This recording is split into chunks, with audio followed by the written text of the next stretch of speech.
Hi crochet friends! In this video I'm going to show you my tricks to make sure that your amigurumi look neat and tidy. We're going to start off with magic ring, move on to smooth edge of a flat circle, then do invisible decrease, and then finish up and close the hole at the top. So grab a tiny crochet hook and some worsted weight yarn and come crochet with me.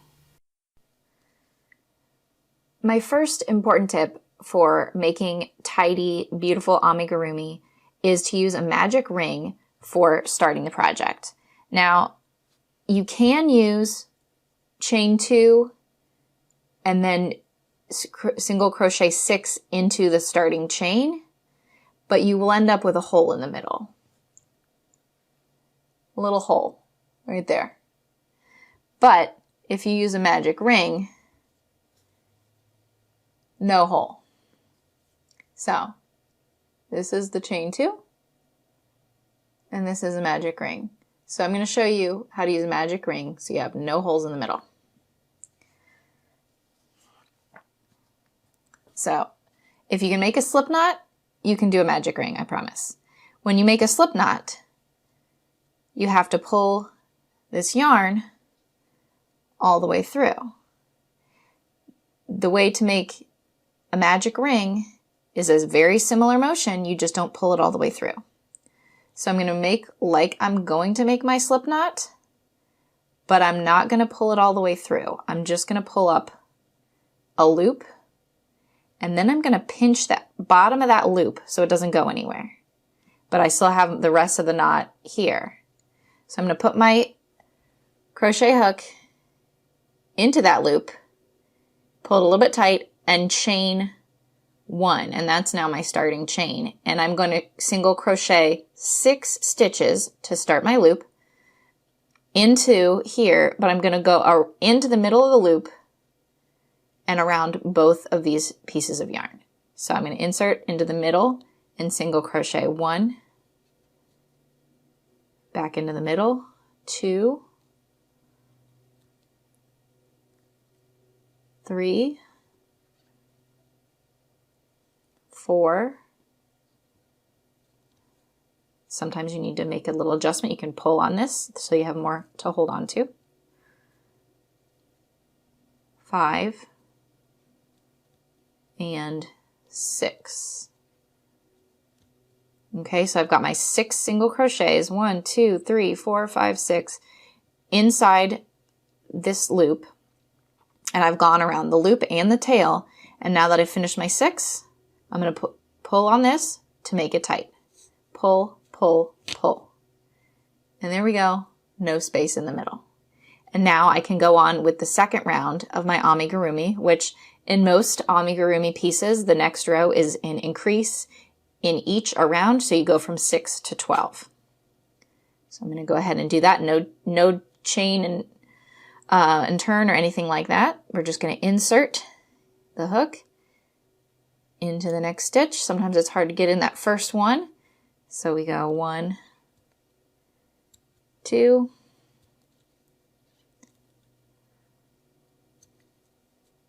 3, 4, 5, 6, 7, 8, 9, 10,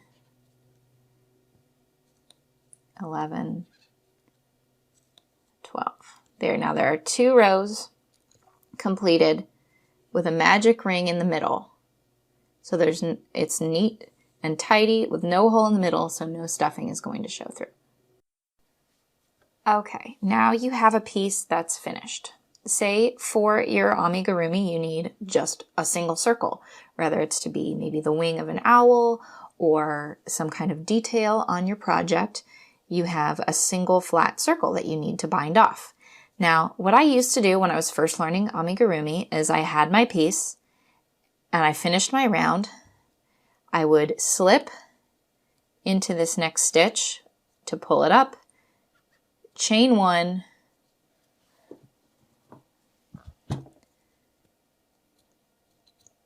trim it. I need to sharpen my scissors. Pull it through. But that leaves kind of a bump. It's a little uneven and kind of funny. If you want it to be a little smoother, this is another way you can finish it. You can see there's a little bit of a difference, this one versus the funny bump on this one. So the way we get it a smoother edge versus a bump is when it is finished. There's my last stitch. Instead of using a slip to join here, I'm going to trim it and pull it all the way through that loop. Then I'm going to get my yarn needle, thread that in, and what I'm going to do is I'm going to take this and pretend that it's a stitch. So I'm going to actually skip this one and go in under here. This is basically going to make a kind of a half stitch on top of this right here. So I go through both loops of this stitch, pulling to the back, and then going back into where it came from, right here. Go in so that it looks like a stitch.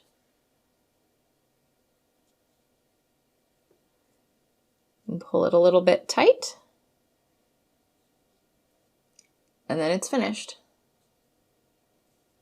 And then I can use this tail to either sew it onto my project, or if I don't need a tail to sew, I can weave it through the back a couple times and trim it off.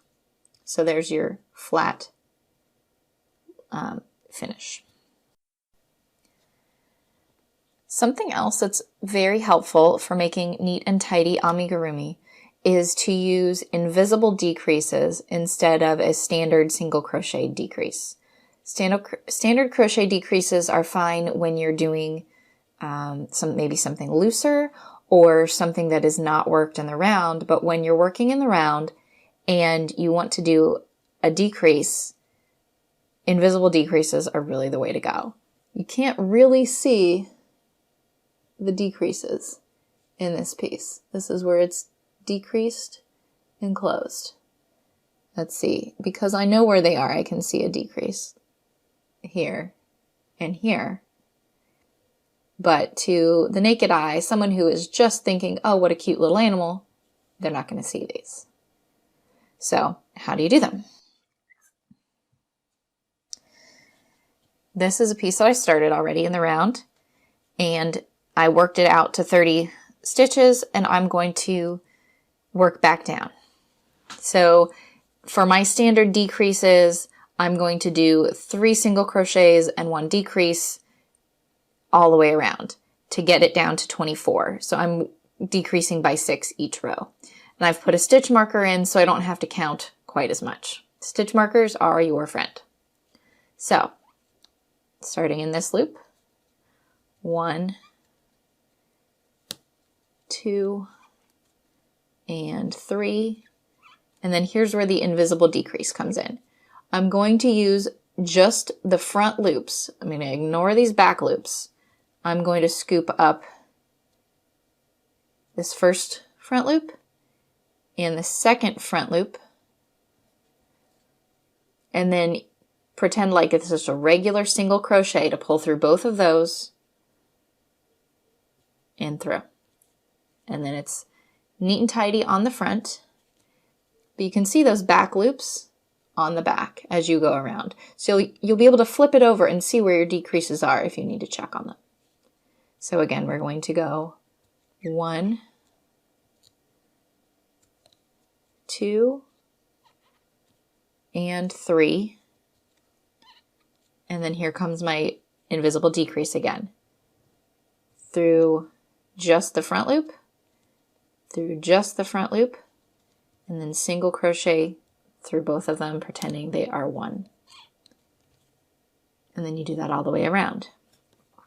1, 2, 3, and a decrease. I crocheted very tightly on this. Means no stuffing is going to show through. There's my decrease. And you do that all the way around. And you'll do that row by row until you get to the top. And I'll show you how to close it neat and tidy. Okay, I did my decreases by row till I'm down to 12 stitches. What I'll be doing is 6 invisible decreases all the way around to go from 12 to 6, and then I'm going to sew that shut in a special way to close the hole. But first I need to stuff. So I'm going to pull this loop out some just so it doesn't risk pulling out or unraveling at all while I'm stuffing it. Because even if it does get pulled on, it can't pull all the way out. And I'll hold that out of the way. Now, you do need to be careful not to overstuff because that is a way that you can kind of undo your hard work. If you've got nice even stitches, if you put too much stuffing in, it can actually force and stretch the stitches apart a little bit so that you do show some stuffing through, which you don't want to do. So stuff a little at a time.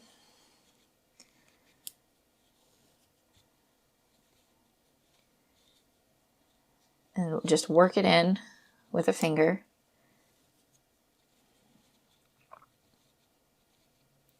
Also, by not overstuffing, you make, especially if it's a stuffed toy, you make it a little bit more cuddly to have a little bit of squish to it. So more cuddly and no stuffing shows through. That is a win-win. Put just a little bit more in. And one more pinch.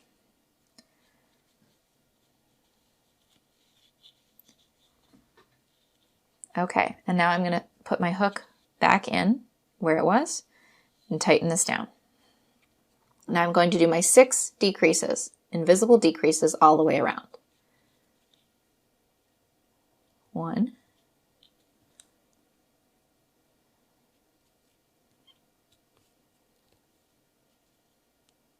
2,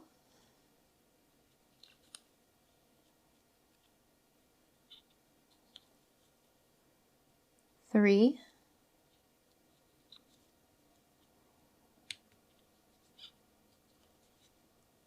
4. I find that having my finger here helps me kind of scoop up the stitches better. Having something to press against. 5.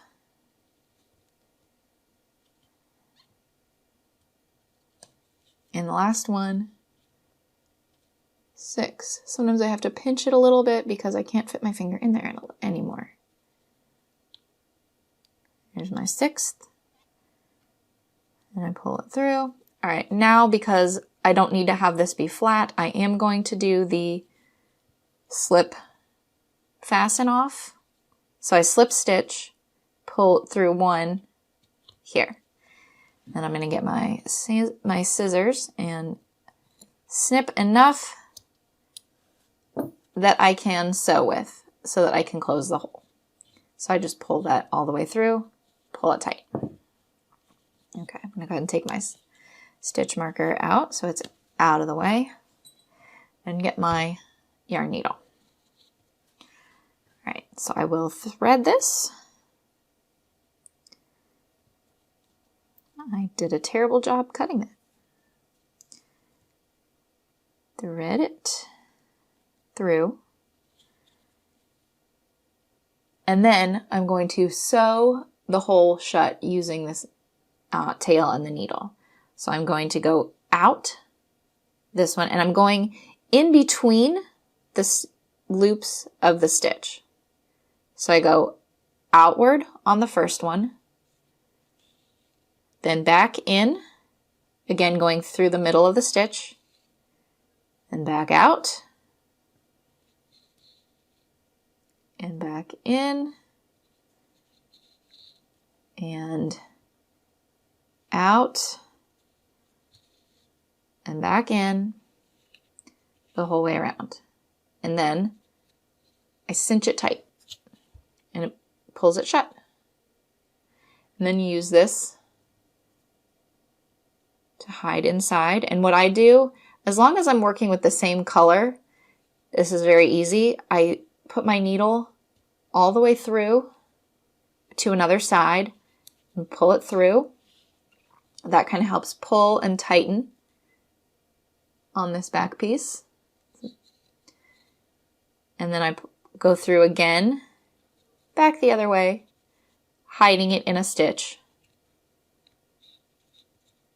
to hide that tail. Gone. And then you can trim it on the other side. Take that off, and trim it.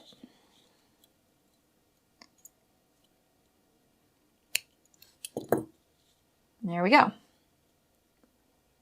Nice and tidy. Magic ring, invisible decreases, and a nice closure. And now you can do it too.